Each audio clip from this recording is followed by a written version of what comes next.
जी बुआ जी। इधर आना बेटा। जी आंटी जी।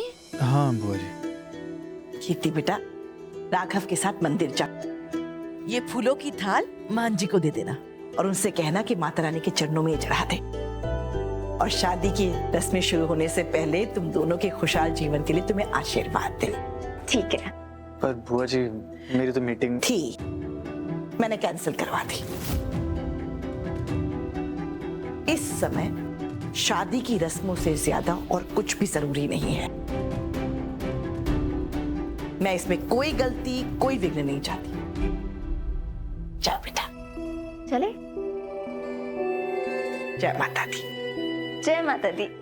शारदा जी, आपने कितनी अच्छी तरह से ये सारी रस्में पूरी करी है, ये देखकर ना मेरा दिल खुश हो गया। बस अब एक चीज का थोड़ा सा ध्यान रखिए कि आज के माता के जगराते में किसको बुलाना है किसको नहीं, जरा ये देख लीजिएगा। वो क्या है ना, कीर्ति और राघव अपनी जिंदगी की नई शुरुआत करने जा रहे हैं, है ना? अब ऐसे में पुरानी मतलब राघव की पहली बीवी अगर राघव के आसपास मंडराएगी तो थोड़ा अच्छा नहीं लगता है ना। मतलब जब सब कुछ इतना शुभ शुभ हो रहा है तो फिर कुछ भी अशुभ आसपास नहीं होना चाहिए, है कि नहीं? आपको बिल्कुल भी चिंता करने की कोई जरूरत नहीं है। और वैसे भी मेरे और रीत के पास बहुत काम है, हमारी भी तो शादी है ना।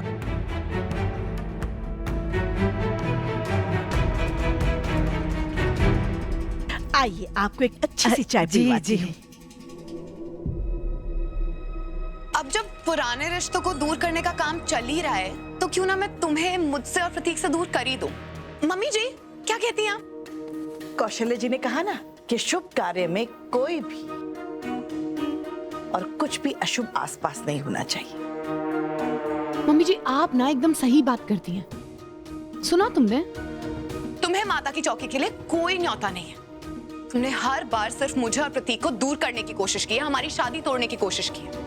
पर अब और नहीं दिव्या, अब सब कुछ बदल गया है। फिर से इस घर में अपने दिन गिनना शुरू कर दो, क्योंकि तुम्हारी जो छत्र छाया है ना, तुम्हारी ढाल, मेरी प्यारी बहन रीत, उसके खुद के दिन बहुत कम बचे इस घर में। मम्मी जी, रीत कितने दिन के लिए घर में? शादी में तो 4 दिन बचे हैं, तुम समझ लो 4 दिन। 4 दिन? 4 दिन। तुम कितनी कोशिश कर रही थी दिव्या प्रतीक के आसपास ऐसे मंडरा के उनका मन जीतने की। पर एक बात बोलूं, सब कुछ ना बहुत ही बोरिंग और बहुत ही घटिया था। और ये जो तुम कपड़े बनवा रही हो ना, इससे तुम प्रतीक क्या मिसेस ग्वालियर तक नहीं जीतोगी, क्योंकि वो मैं जीतूंगी, है ना मम्मी जी? और तुम बस किसी कोने में बैठकर रोती रहना, क्योंकि तुम्हारी आंखों में ना बस आंसू ही अच्छे लगते हैं।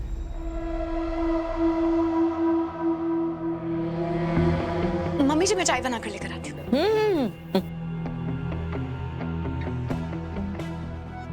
चले।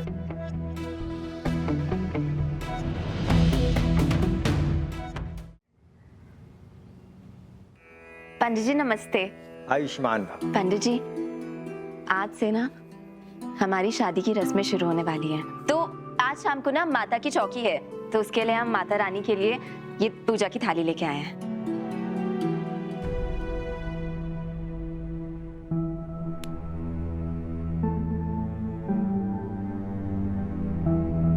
ये लीजिए।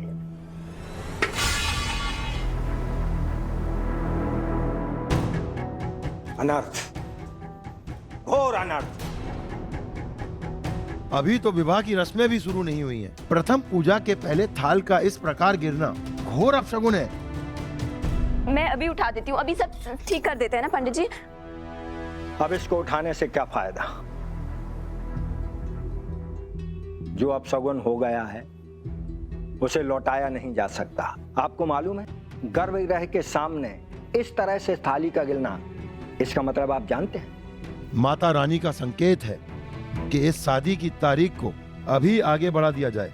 नहीं नहीं नहीं, प्लीज प्लीज पंडित जी, हम शादी की तारीख को आगे नहीं बढ़ा सकते। इसको सही करने का कुछ उपाय होगा ना? कुछ भी उपाय आप प्लीज मुझे बताइए ना। एक उपाय है, कर पाओगी तुम? जी मैं कोई भी उपाय कर लूंगी, बस हमारी शादी तय तारीख पर हो, उसके लिए जो करना पड़ेगा मैं कर लूंगी। इस समय ठंड बहुत पड़ रही है बेटा, और आपको बहुत हिम्मत और ताकत की जरूरत पड़ेगी इस उपाय को करने के लिए। आप बस बोलिए पंडित जी, मैं कोई भी उपाय करने के लिए तैयार हूँ। तो सुनो मेरी बात ध्यान से। दिव्या भाभी, मैं जानती हूँ स्मिता ने आज आपसे जो कुछ भी कहा उससे आपके दिल को बहुत चोट पहुंची होगी। दिव्या भाभी, क्या चल रहा है आपके दिमाग में? आप पैकिंग क्यों कर रही है? मैं ये घर छोड़ के जा रही हूँ रीत। तुम्हें दिखाई नहीं दे रहा? कोई फायदा नहीं हो रहा मेरे इस घर में रहने से। भाभी एक मिनट, क्या हो गया आपको अचानक से? क्या हो गया रीत? तुम्हें पता है, मैंने इस हाउस में प्रतीक की जिंदगी में वापस आने की उम्मीद ही छोड़ दी थी, लेकिन तुमने मुझे नहीं उम्मीद दी। तुम मुझे करवा चौथ में इस हाउस में वापस लेके आई। तुमने मुझे विश्वास दिलाया कि सब कुछ बदल सकता है, और मैं बेवकूफ, मैंने पूरी दुनिया को दोष देना बंद कर दिया और खुद को बदलने लगी। पर उससे कोई फर्क पड़ा? कुछ भी नहीं। अरे क्या नहीं किया मैंने? मैं अपने घर में रानी की तरह रहती थी। मैंने प्रतीक का रूम साफ किया है ताकि उनका दिल साफ हो जाए, उनके मन में से वो मैल चला जाए जो वो मेरे लिए बना के बैठे हैं। उस किचन में जिसमें मुझे जाने से उल्टी आती थी, वहां जाके मैंने प्रतीक के लिए नए नए खाने बनाए ताकि वो खुश हो जाए। और वो स्मिता जिसका मुंह देख के मुझे उसका मुंह नोचने का मन करता था, उसके सामने मैं मुस्कुराती हूँ। लेकिन क्या फर्क पड़ा? कुछ भी नहीं। प्रतीक के दिल में 1 इंच जगह नहीं बनी है मेरे लिए। सब कुछ पहले जैसा। और तुम, एक वो इंसान जिसने मुझे हिम्मत दी थी, जिसने मुझे उम्मीद दी थी कि अगर आप अपनी लड़ाई अच्छे तरीके से लड़ो तो सब कुछ सही हो जाता। अब तो तुम ही घर छोड़ के भाग गए हो। तुमने मैदान छोड़ दिया तो मैं कहां जाऊं? मेरी तो आखिरी उम्मीद भी मर गई रीत। तुम्हें पता है, इतना हारा हुआ मैंने तब भी महसूस नहीं किया जब मुझे इस घर से निकाल दिया था, जितना हारा हुआ मैं आज महसूस कर रही हूँ। अब कुछ नहीं बचा रही। मेरा इस घर में रहने का कोई फायदा नहीं है। मैं यहाँ रहूंगी और सिर्फ स्मिता के ताने सुनूंगी और कुछ नहीं दिव्या भाभी, प्लीज मेरी बात सुनिए।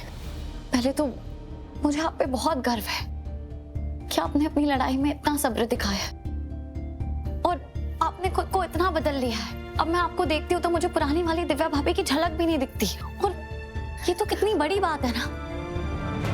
मैं ये बिल्कुल भी नहीं कह रही कि आप जो चाहती है वो आपको नहीं मिलेगा, आपको वो जरूर मिलेगा दिव्या भाभी। और ये मेरा वादा है आपसे कि मेरे इस घर से जाने से पहले स्मिता खुद ये घर छोड़ के और प्रतीक भैया की लाइफ से चली जाएगी, और आप और प्रतीक भैया फिर से एक हो जाएंगे। रहने दो रीत, मुझे झूठे दिलासे देना बंद करो। मैं दिलासा नहीं दे रही हूँ, मैं आपसे वादा कर रही हूँ। आपने इतना इंतजार किया है, मुझे थोड़ा सा टाइम और दे दीजिए, उसके बाद आप फिर से मिसेस दिव्या प्रतीक सूर्यवंशी बनेंगी। I promise you.